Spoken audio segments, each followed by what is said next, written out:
Olá, sejam todos muito bem-vindos ao Baú da Sil e hoje nós vamos viajar para o dia 25 de agosto do ano de 1845. Na Bavária, esse dia 25 de agosto é dia de São Luís, o protetor padroeiro da Bavária. Também foi o dia em que nasceu o rei Ludwig I, Ludwig Luís. E seu neto nasceu em 1845, no mesmo dia, e veio se chamar Ludwig Otto Friedrich Wilhelm. Ele era da casa de Wittelsbach, filho de Maximiliano e Maria da Prússia. Esse menino foi criado assim, tendo a melhor educação possível, já que era o primogênito e já nasceu sendo príncipe herdeiro do trono. Então ele teve a melhor educação, mas ele aprendeu muito sobre os heróis germânicos. E no castelo onde ele passava as férias, os afrescos eram imagens desses heróis e seus feitos. Então ele já cresceu com aquela ideia assim, dentro de um castelo de contos de fadas. Passava as suas férias nesse castelo que ficava próximo a um lago chamado Lago dos Cisnes. E diz a lenda que Tchaikovsky se inspirou em Ludwig para criar o príncipe Siegfried do balé O Lago dos Cisnes.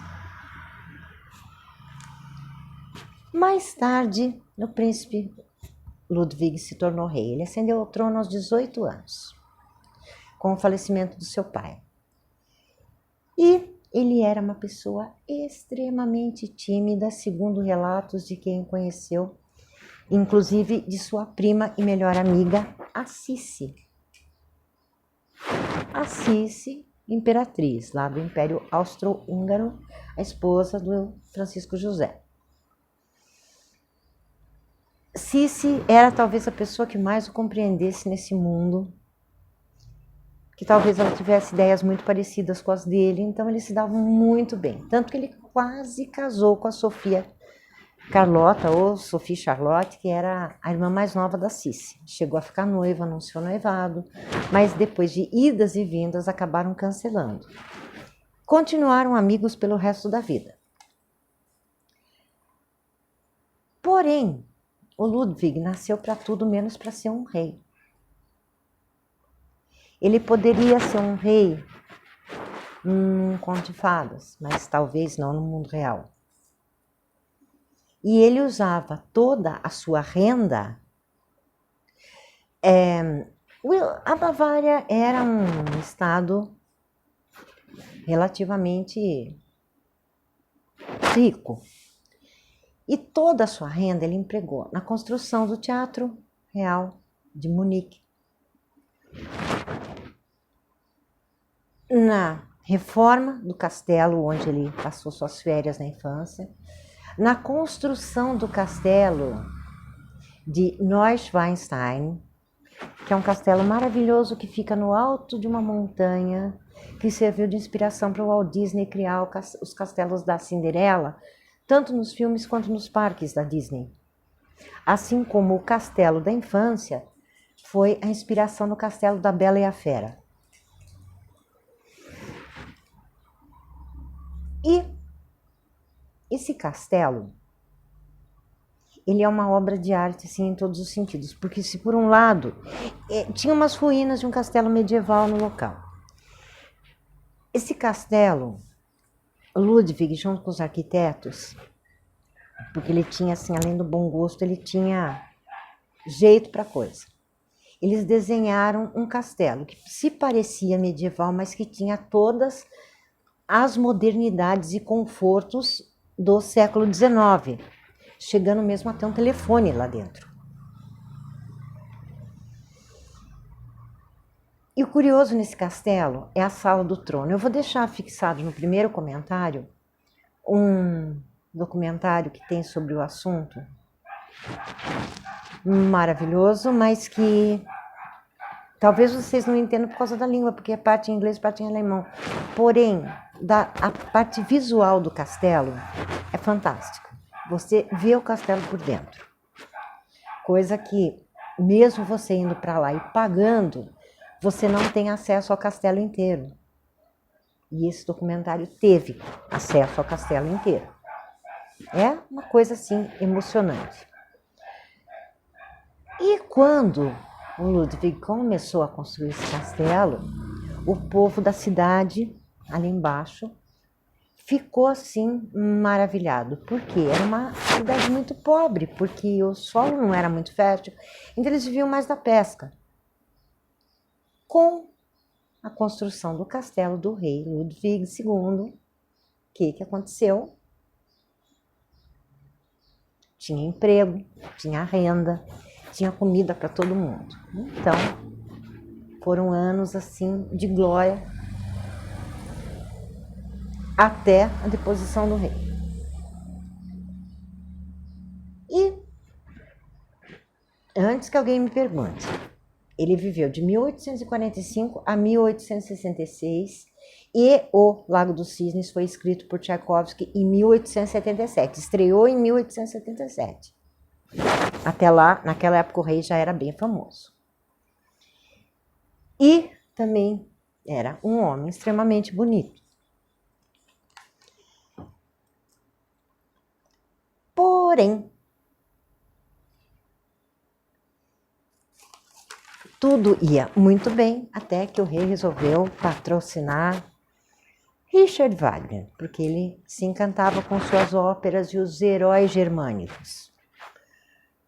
Mais tarde, Adolfinho também se encantou com esses heróis germânicos e corrompeu totalmente a ideia e deu no que deu. Mas é uma outra história. A sala do trono não tinha trono.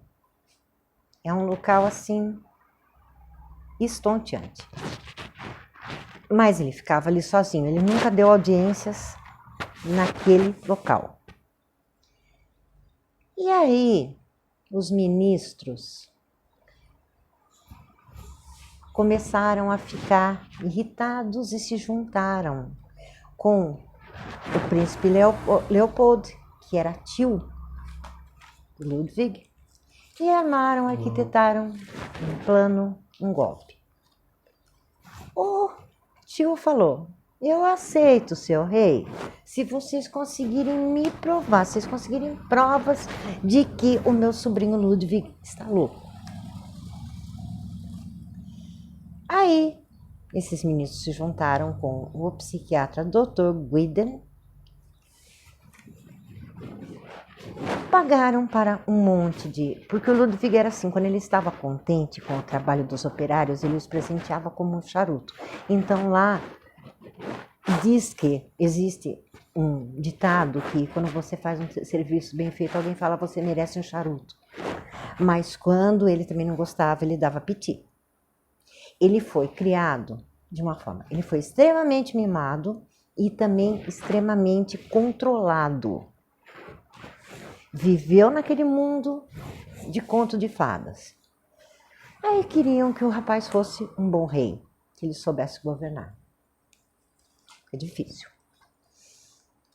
Mas aí juntaram-se para armar um golpe.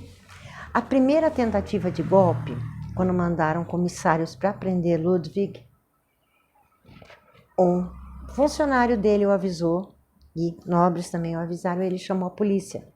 E a polícia o protegeu e prendeu esses comissários. Mas pouco tempo depois não teve jeito, ele foi deposto, ele foi preso e seu tio virou rei. Só que existia um plano de fuga que nunca aconteceu. Por quê?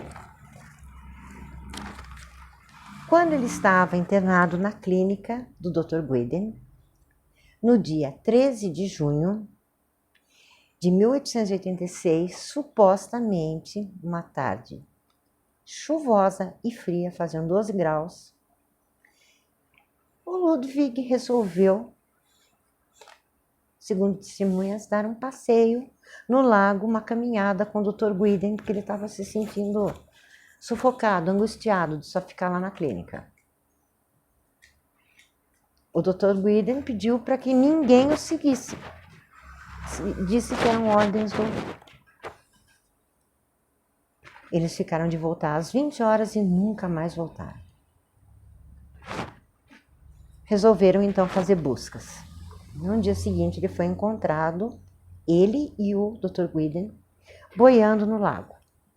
O relógio do rei Ludwig parou às 18h45.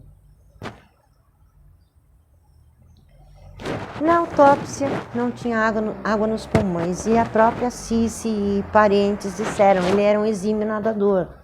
Não tinha como ele se afogar naquele lago, nem é tão fundo. Nesse lago, hoje em dia, existe uma cruz e uma pequena capela em homenagem a ele e todo dia 13 de junho é rezada uma missa pela sua alma.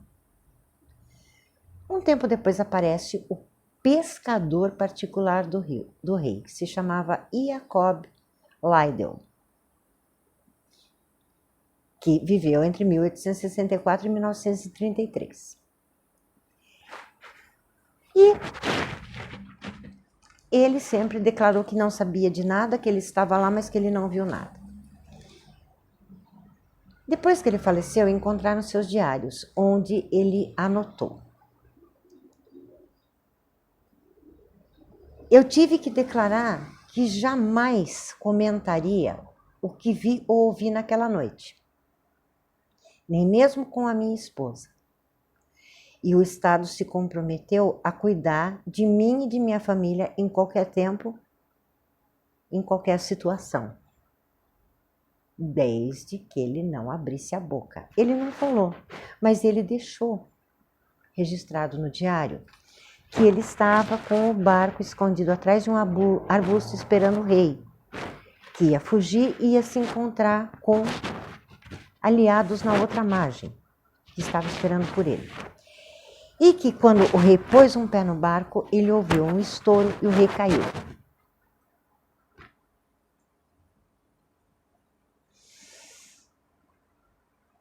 A autópsia disse que não havia nenhum ferimento, que provavelmente por causa do frio poderia ter sido hipotermia, poderia ter sido um infarto ou um AVC. Essas foram as prováveis causas. Mas o que explica o caso também do Dr. Guiden. Está boiando naquele lago, faleceu da mesma forma e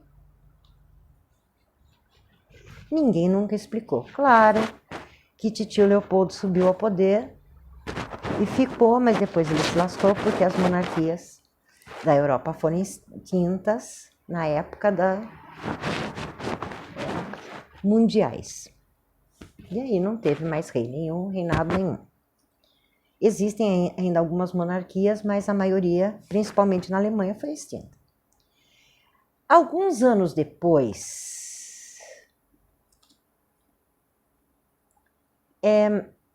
o atestado do rei foi que Ludwig sofria de paranoia e esquizofrenia. Assim se diz que jamais. E o próprio rei perguntou para ele: por que o senhor me atestou louco se o senhor nunca sequer me viu? Foram os relatos dos empregados. Eles disseram que você fazia festas, piqueniques ao luar com seus servos, que você falava sozinho, que você cantava sozinho, blá, blá, blá, blá, blá. Não dá para entender. Um tempo depois, uma condessa muito amiga do rei, uma nobre, começou, o nome dela era Josephine Burba-Counts. Ela apresentou durante um chá na casa dela uma capa de chuva cinzenta com 2 buracos de bala nas costas. E ela falava: assim terminou a vida do rei Ludwig.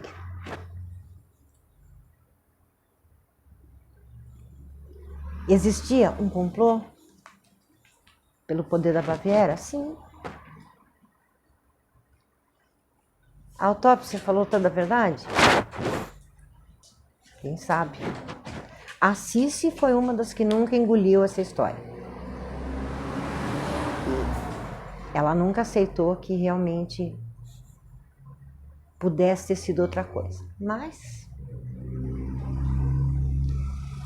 o fato é que até hoje se reza uma missa pela alma do rei e seus castelos são um legado, são uma verdadeira joia da arquitetura,